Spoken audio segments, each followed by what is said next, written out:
Welcome mga ka-CMS. Meron po tayo ditong Vivo Y11. Ang issue po niya ay nag-auto reboot. Lagi pong magre-restart. Common issue po ito ngayon sa mga Android. Kaya huwag niyo pong skip ang video.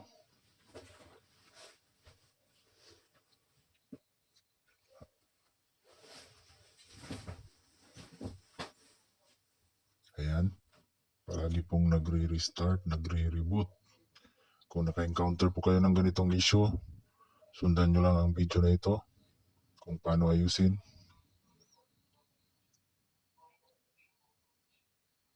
Ayan mga ka-CMS.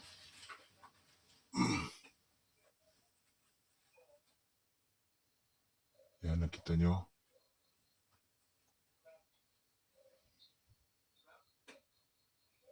Palaging nagre-reboot. Kaya buksan na po natin. Tanggalin natin ang mga screw. Nasa battery po ang sira pag ganitong issue mga ka-CMS. Kaya buksan natin, tanggalin po natin ang battery.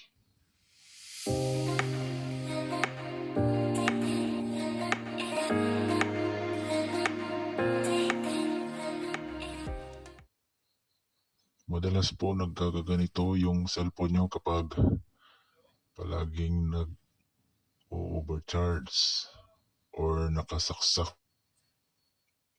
Ginagamit na naka-charge. Yan po, madalas. Okay, try natin i-charge kung hindi ba siya mag-reboot.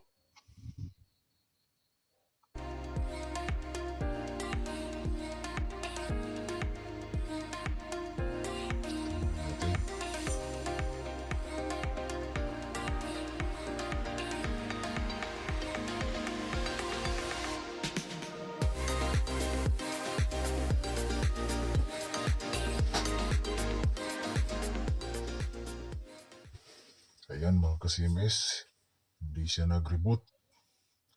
Hindi natin makita kasi maliwanag yung ilaw natin. Pero pag pinatay natin yung ilaw, makikita natin na nabuksan na po yung cellphone.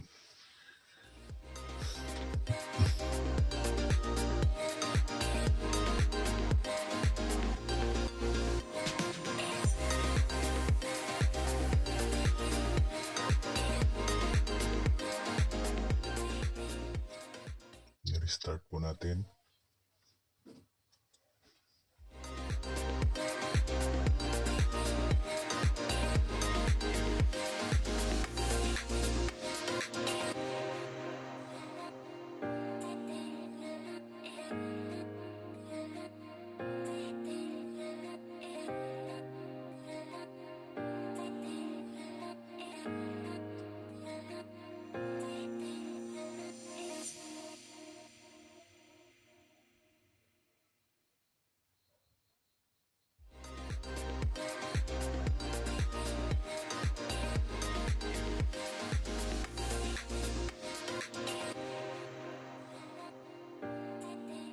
Ayan mga ka-CMS, nagbukas na po. Pero wala kayong makikita kasi napakaliwanag po. Try natin patay ng ilaw. Ayun. Pag nakasaksak po ang charger, mabubuksan po siya. Hindi po siya mag-reboot. Kaya tara, i-fix na po natin.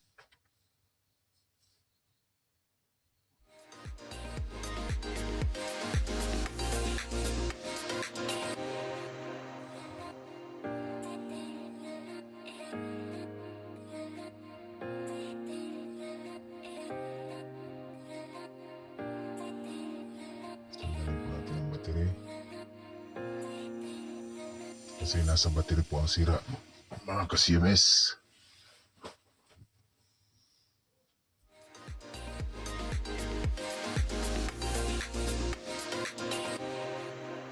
Sa pagtanggal po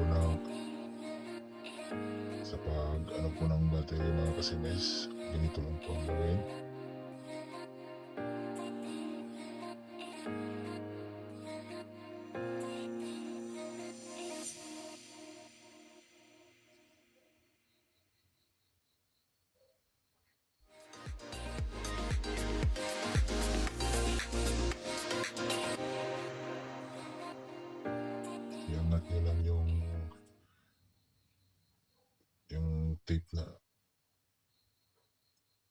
dilaw mga kasimes, yung silicone tape.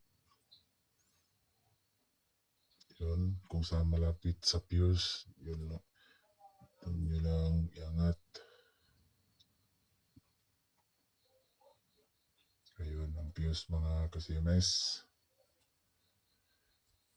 Yan po ang salarin.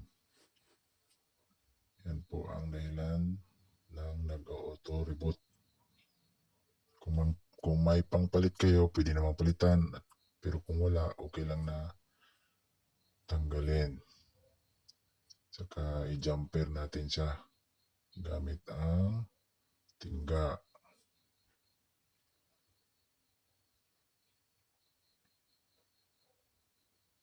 Pwede rin jumper wire.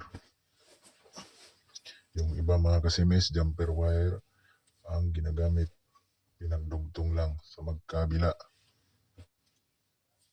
Pero tayo, LED lang po ang gamit natin. Dinugtong natin sa magkabila.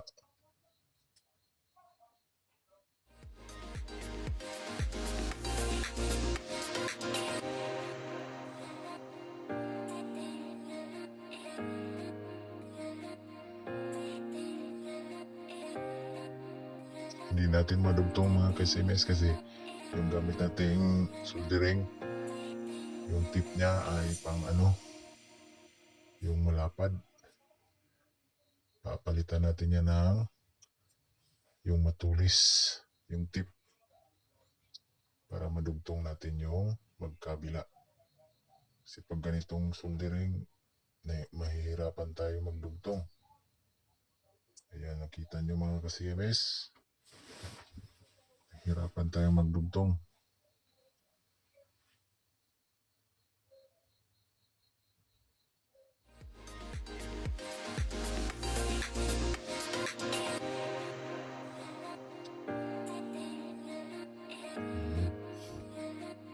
Lumalabas ng sobrang lid. Ito po yung fuse mga ka-CMS. Ayan.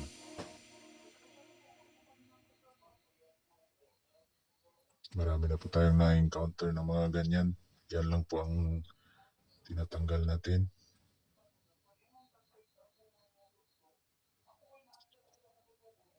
Hindi po lahat ng model makikita natin na may fuse. Yung iba, wala. Kaya ingat-ingat po tayo. Baka matanggal natin ang hindi fuse.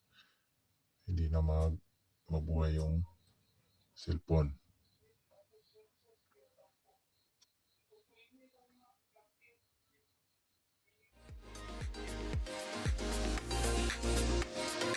Pero pag mga replacement battery, wala na yung fuse mga kasimes.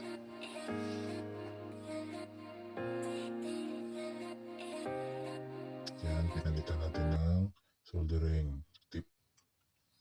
Yung matulis. Para madali nating maikabit.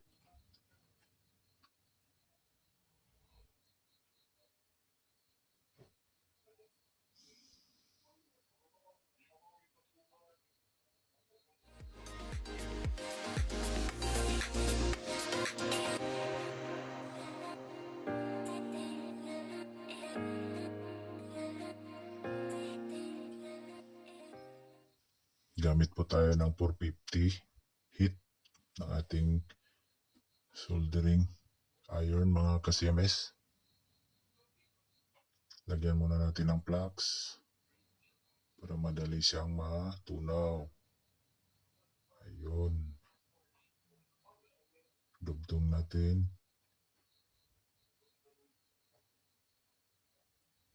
Sa pagdugtong mga kasimes, timing lang. Mahirap po yan sa umpisa pero pag na-master nyo na, madali lang. Ayun. Nagdugtong na pero pinaganda natin kasi medyo bukol. Ayan. Pinapantay natin mga kasimes para maganda tingnan.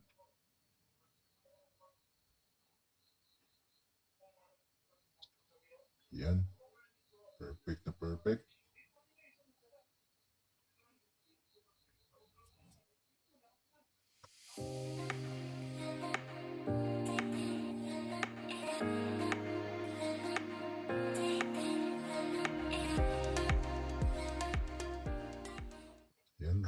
natin i-test.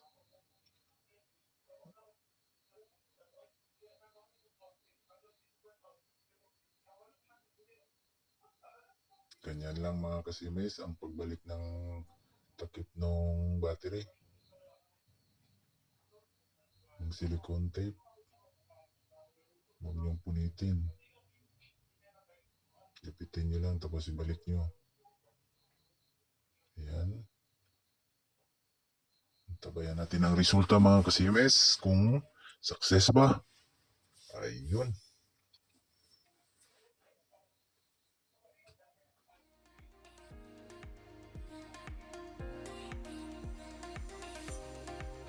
Madalas naman talaga pag ganon, mga kasimis, battery talaga ang main problem.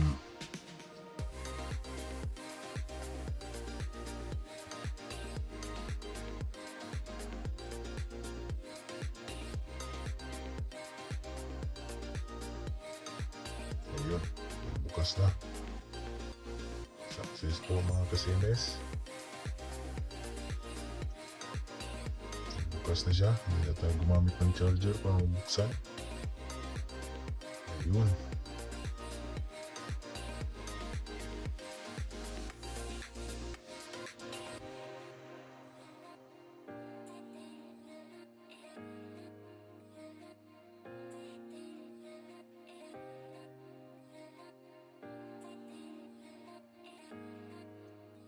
Huwag po kalimutan mag-subscribe mga ka-CMS para ma-update po tayo sa ating mga bagong upload.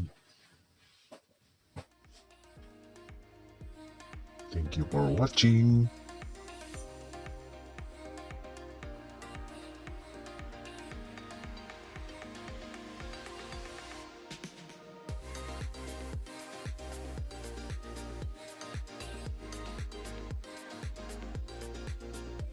Balik na natin mga ka-CMS.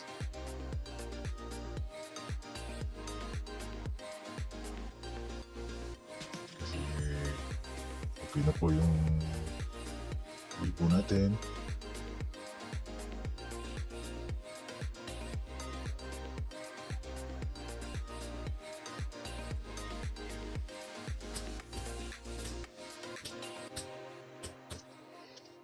Oh,